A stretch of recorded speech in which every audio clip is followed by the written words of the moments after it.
আপনি কি জানেন শো অফ করাও একটা রেমেডি ইন অ্যাস্ট্রোলজি? হ্যাঁ, আপনার হরোস্কোপে বা জন্মকুণ্ডলিতে যে হাউসের মধ্যে রাহু বসে আছে, সেই হাউস রিলেটেড জিনিস নিয়ে যদি আপনি শো অফ করেন, তাহলে রাহু আরও পাওয়ারফুল হয় এবং ওই জিনিসগুলো আপনার জীবনে আরও বেশি, বেশি করে আসে। Yes, it is astrologically proven.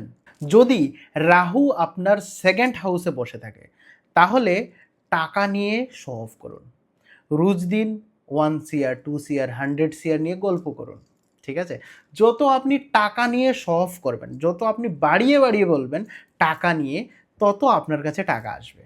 Because 2nd হাউসে আপনার রাহু বসে আছে। আর 2nd house is related with মানি।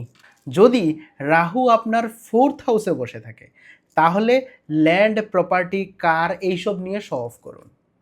এই সব আপনাকে ল্যান্ড, প্রপার্টি, কার সব কিছু আরও বেশি করে দেবে, লাক্সারি আরও বেশি করে দেবে। যদি আপনার রাহু 1st হাউসে থাকে, তাহলে আপনার নিজেকে নিয়ে শো অফ করুন, নিজের সম্পর্কে বাড়িয়ে বাড়িয়ে বলুন, নিজের কোয়ালিটিসগুলোকে বাড়িয়ে বাড়িয়ে বলুন।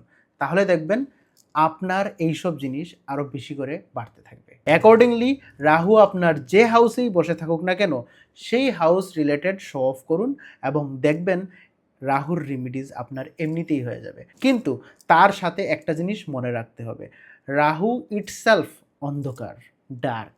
এই কারণে সাথে আপনার লাইট নিয়ে চলা দরকার। Light, it means San.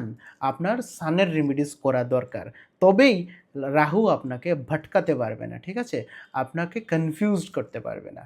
Otherwise আপনাকে রাহু অনেক সময় কনফিউজড করে দিতে পারে এবং আপনি অনেক বাজে বাজে ডিসিশনও নিতে পারেন।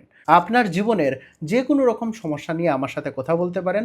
আমার কাছে আপনার সমস্যার 101% অথেন্টিক রেমিডিজ আছে, যা 100% কাজ করবে। স্ক্রিনে আসা এই নাম্বারে আজই যোগাযোগ করুন অ্যাপয়েন্টমেন্ট বুক করার জন্য।